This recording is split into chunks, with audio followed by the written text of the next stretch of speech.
Welcome to Sherin's kitchen. இன்றைக்கி நம்ம ஷெரின்ஸ் கிச்சனில் ஒரு வறுவல் ரெசிபி தான் பண்ண போகிறோம்.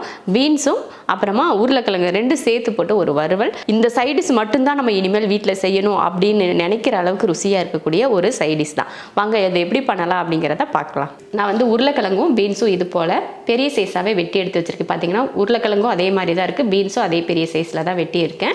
ரெண்டு சேர்த்து ஒரு 300 400 கிராம் அளவுக்கு இருக்கும். இப்போ காய் வந்து ரெடியாக இருக்குது. இப்போ தாளித்து விட்டுறலாம். ஒரு கடாய் வச்சு எண்ணெய் ஊற்றிடலாம். இப்போ எண்ணெய் காஞ்சதுமே கடுகு உளுந்து, கொஞ்சமாக சீரகம், கடுகு சீரகம் பொரிஞ்சதுக்கப்புறமா இப்போ நம்ம வெட்டி வச்சுருக்க காய்களை சேர்த்துடலாம். அடுத்ததாக பார்த்திங்கன்னா தேவையான அளவுக்கு உப்பு, கொஞ்சமாக மஞ்சள் தூள். இப்போ இதை நல்லா கலந்துருவோம். கலந்துட்டு ஒரு 2 நிமிஷத்துக்கு நல்லா வதக்கி வேக வச்சுக்கலாம். இப்போ வந்து வறுவல் பண்ணுறதுக்கு மல்லித்தூள் இல்லை, சரி மல்லி பவுட்ரு பண்ணிக்கலாம் அப்படின்னு சொல்லிட்டு மல்லியை போட்டு பவுட்ரு பண்ணுவோம். எப்படி பவுட்ரு ஆகுதுன்னு பார்த்துருவோம். 1 நிமிஷத்துக்கிட்ட அரைச்சா இது வந்து ஹீட் ஆகுது அப்படின்னு சொல்லியிருந்தாங்க ஒருத்தவங்க. ஹீட் ஆகுறது மட்டும் இல்லாமல் இந்த மாதிரி இது அடியில் இருக்குது பார்த்திங்களா, இதெல்லாம் நல்லா மெல்ட் ஆகிடுது, இலகிடுது அப்படின்னு சொல்லியிருந்தாங்க ஒரு கமெண்ட்டில். ஆமாம், நான் இதுக்கு முன்னாடி வச்சுருந்தேன்லாம் ஒண்டர் செஃப், அதில் கூட அப்படி தான் ஆச்சு. ஒரு 30 செகண்டுக்கு மேலே அரைச்சோன்னா பயங்கர ஹீட் ஆயிரும்.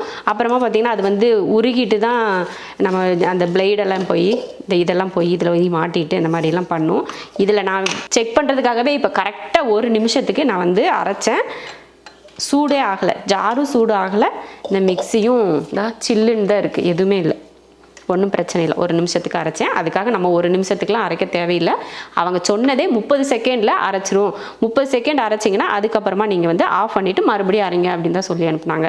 நான் 1 நிமிஷமே போட்டேன், அந்த மாதிரி ஹீட்டில் ஆகலை. இப்போ நான் வந்து அவசரத்துக்கு ஒரு மல்லித்தூள் வேணும் அப்படின்றக்காக கொஞ்சம் மல்லியை போட்டு வறுக்கலாம் இல்லை, சும்மா அப்படியே போட்டு இந்த மாதிரி பவுட்ரு பண்ணியிருக்கேன்.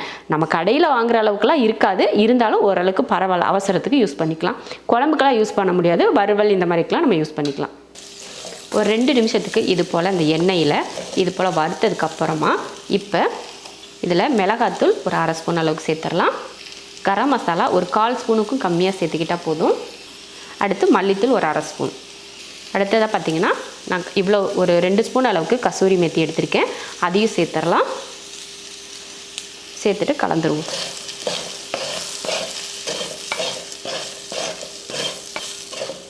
இது மாதிரி கலந்தாச்சு.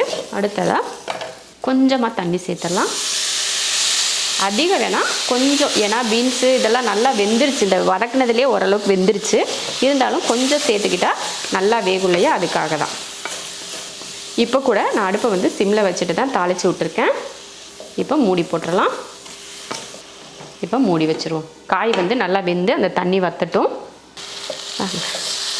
அருமையாக தண்ணியெல்லாம் வற்றி பார்க்கவே ரொம்ப அருமையாக இருக்குது பாருங்கள், நல்லா காரசாரமாக இருக்கும் போல் இருக்குது, அந்த மாதிரி அருமையாக இருக்குது. இப்போ இறக்குறதுக்கு முன்னாடி கொஞ்சம் மல்லித்தலை கருவேப்பிலை தூவிடலாம்.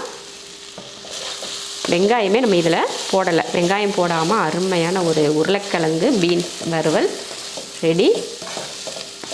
நல்லா சுக்கா சாப்பிட்ற மாதிரி இருக்குது பார்க்குறக்கு. அந்த கசூரி மேத்தி போட்டிருக்கோம் இல்லையா, அதோட மனம் வந்து அப்படியே வீடே தூக்கலாக இருக்குது. அவ்வளோதான், இப்போ அடுப்பு ஆஃப் பண்ணி விட்டுலாம். அருமையான ஒரு சைடிஷ், எல்லா சாதத்துக்கும் பொருத்தமாக இருக்கக்கூடிய ஒரு சைடிஷ்.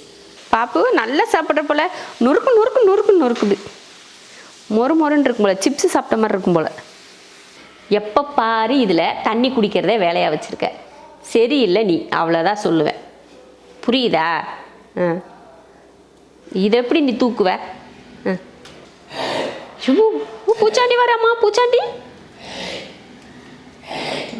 நைட்டு போய் அஸ்பக்கிட்ட போய் தான் வேலைத்தனம் பண்ணிட்டு இருந்தாலாம், சாப்பாடு கேட்க, தண்ணி கேட்க, தூங்க வைன்னு சொல்ல எல்லாம் பண்ணிக்கிட்டு இருந்தாலாமா.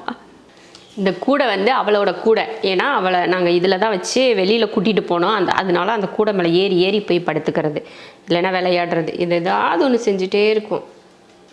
ஆனால் பரவாயில்ல, சீக்கிரமாக பழகிட்டா எங்ககிட்ட. நாங்கள் பழகிறதுக்கு லேட் ஆகும் போல், குழந்தையா இருக்கே அப்படின்னு பார்த்தோம். சீக்கிரமாக எல்லாருக்கிட்டையுமே பழகிடுச்சு. சாப்பாடு கேட்குறது, அப்புறம் தண்ணி கேட்குறது, இந்த மாதிரி தூங்கணும், தூங்க வைக்கணும் அப்படின்னு சொல்கிறது, இந்த மாதிரிலாம் அவளோட பாஷையில் வந்து சூப்பராக சொல்கிறான். ஒவ்வொன்றுக்கும் ஒவ்வொன்று வச்சுருக்கா. மெதுவாக கற்றுனா தண்ணி வேணும், கொஞ்சம் சத்தமாக கற்றுனா சாப்பாடு வேணும், மூஞ்சை பார்த்துக்கிட்டே அப்படி கண்ணை சொக்கிட்டே கற்றுனா தூக்கம் வருது.